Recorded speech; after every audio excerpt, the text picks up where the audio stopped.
Ouais l'équipe, c'est Godze, on se retrouve pour ma première vidéo sur cette chaîne. Du coup, cette chaîne, ça va être quoi? Je vais vous expliquer. On va essayer de sortir une vidéo par semaine. On va essayer de faire ça le dimanche. Et cette série va s'appeler le JT Foot. On va revenir rapidement sur l'actualité foot de la semaine. Et ensuite, on va parler surtout de l'actualité foot qui aura lieu dans la semaine qui arrive là. Avec un retour vite fait du coup sur l'actualité. Mais surtout, on va s'attarder sur le Game of the Week. Le match qui sera le match de la semaine en gros. Le match le plus important, comme cette semaine, PSG Manchester. Ensuite, on va revenir du coup cette semaine sur la Ligue des Champions et la Ligue Europa. On va parler des favoris, de qui a plus de chances de se qualifier, de qui je vois surtout se qualifier. Et ensuite, pour finir, je vous poserai une question et vous devrez y répondre dans l'espace commentaire en sorte de sondage. L'actualité foot de la semaine, en vrai, j'ai pas trop envie d'en parler. Mais pour voir mon équipe prendre 3-0 au Bernabeu. C'est chaud. Non, plus sérieusement, 3-0. Non, en vrai, je vous dis la vérité, j'étais au Bernabeu, j'ai vu le match, c'était pas mérité. En fait, le problème du Real, c'est qu'on croque trop. On n'a pas de vrai buteur. Pour moi, Karim Benzema, c'est un 10, voire un 9,5. Mais le buteur, tu vois de l'autre côté, Suarez, il a, franchement, il a pas parlé chinois. Une demi-occasion, il a marqué. Il nous a mis 2 triplés en un an, il n'y a rien à dire. Il y a des mecs qui mettent même pas 6 buts en une saison, lui il en a mis dans 2 classicos, aller-retour. La Panenka, on en parle, non. Franchement, c'est trop. Le problème du Real, c'est ouais, il va nous falloir vraiment un buteur. Parce qu'on avait Ronaldo, mais bon, Ronaldo il s'est barré, casse-toi. Non, plus sérieusement, ouais, il va falloir un buteur au Real et très prochainement. Ouais, il y en a, ils parlent c'est pas trop ce que Real a besoin. Parce qu'on a des mecs qui aiment provoquer comme on avait avec Vinicius. Même si, en termes de finition, c'est pas trop ça. Il a le temps. C'est un 2000. Il a 2 ans de plus que moi, c'est tout. Qui en ce moment fait une superbe saison et qui est toujours régulier, pour moi, c'est Agüero. C'est le mec qu'il faut au Real, tout simplement. Agüero. En plus, Agüero, c'est le mec qu'il faut au Real. Tu mets Agüero, Benzema en 10, ça y est, c'est fini. Ouais, on va revenir aussi sur Tottenham. Tottenham qui a abandonné la course au titre cette semaine avec son revers à Chelsea et surtout l'énorme erreur de Kieran Trippier. C'est grave à ce niveau de faire. Je pense que Tottenham dit adieu au titre, même avec son match nul là aujourd'hui à l'heure où on parle contre Arsenal, qui n'ont pas été bons dans le jeu, qui ont eu un penalty ouais, inespéré quand même. Voilà, Tottenham dit adieu au titre. Et du coup, ouais, ça va jouer entre Liverpool et City cette saison, même si je pense que City va l'emporter avec l'expérience. Du coup, voilà, sur l'actualité. On va pas trop s'attarder dessus, on va s'attarder vraiment sur un ou deux matchs, voilà, comme vous pouvez le voir. Maintenant, le Game of the Week de la semaine. PSG Manchester United, ça va être un match très très attendu. Comme on le sait, le PSG a été très très bon au match aller avec une victoire 2-0 à Old Trafford. Franchement, je pense qu'avec l'état d'esprit du PSG cette saison, ils ont de quoi l'emporter ou même faire match nul, mais je pense que le PSG ne va pas être éliminé. Après, il y a le souvenir de la remontada, mais je pense pas. Que là aussi, il faut en parler. Ils ont quand même 0% de chance de se qualifier Manchester. À l'aller, c'était plutôt côté PSG où il y avait vraiment des blessés avec Cavani, Neymar. Là, le match retour, la liste elle est longue. Hein. Ah, la liste elle est longue pour Manchester. Lingard, Martial, Pogba suspendu. Ça va être vraiment vraiment compliqué pour Manchester d'aller se qualifier. Avec sans doute le retour de Cavani. Lucas fait son retour cette semaine à l'entraînement, même s'il ne sera pas du déplacement cet après-midi. Ah, quand on va passer aux pronostics qui vont être juste là.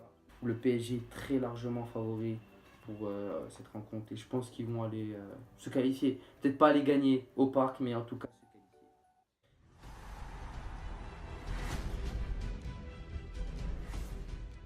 Maintenant, on va passer sur la Ligue des Champions avec les rencontres de la semaine. Mardi, le Real face à l'Ajax. L'Ajax qui a été vraiment très très bon au match aller. L'Ajax qui m'a surpris avec ouais, des très bons joueurs de la jeunesse. Hakim Ziyech, De Ligt en def central, De Jong bien sûr. Franchement, non, ils ont une bonne équipe, l'Ajax. Même si je pense que le Real, avec l'expérience, ça devrait passer. Mais normalement, ouais, le Real devrait se qualifier assez logiquement. Ensuite, le deuxième match du mardi, du coup, ça va être Dortmund-Tottenham. Grosse affiche au Signal Iduna Park. Franchement, vous allez me prendre pour un fou, mais moi, je vois vraiment la qualification de Dortmund. Vraiment. Malgré le 3-0 à l'aller de Tottenham, je vois vraiment Dortmund aller se qualifier. Du coup, avec l'état de forme actuel de Tottenham, et surtout sur le match aller, la victoire 3-0, elle ne reflète pas du tout le match. Avec le Signal Iduna Park, le mur jaune, ouais, Tottenham se faire bousculer et peut-être même être éliminé. Je vois vraiment une qualification de Dortmund. Ensuite, le mercredi, du coup, le Game of the Week, comme on l'a dit, PSG Manchester. Avec normalement une qualification assez logique du PSG. Et ensuite, le dernier match, Porto, AS Roma. 2-1 à la LA de l'AS Roma face à Porto. Pour ce match-là, franchement, je suis assez indécis. Je pense que Porto peut aller chercher la qualification comme la Roma. Après, ça va peut-être se jouer à l'expérience. L'AS Roma, demi-finaliste de la Ligue des Champions la saison dernière. Ouais, tout reste possible pour cette rencontre. C'est huitième de finale de Ligue Europa. Avec en première affiche l'Eintracht de Francfort face à l'Inter. Bon, l'Eintracht qui est assez en forme avec un très bon Kevin Trapp en ce moment, mais je pense que l'Inter a la capacité d'aller se qualifier et même soit l'emporter sur la pelouse de l'Eintracht, qui serait un très très bon résultat. Mais après, la Ligue Europa, franchement, bizarre. C'est dur à pronostiquer. Voilà, c'est bizarre. Ensuite, Séville contre le Slavia de Prague. Je vais être honnête avec vous. Je vois Séville vraiment tuer le Slavia Prague. Vraiment, parce que Séville, pour moi, c'est les favoris ultimes cette année pour la Ligue Europa. Je pense qu'ils vont encore la gagner.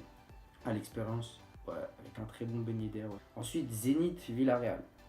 Zénith-Villarreal. Déjà, j'ai une anecdote sur ce match. Je regardais les matchs de Ligue Europa. Le Zénith-Villarreal, vous savez, il a combien? Il est à 9 euros.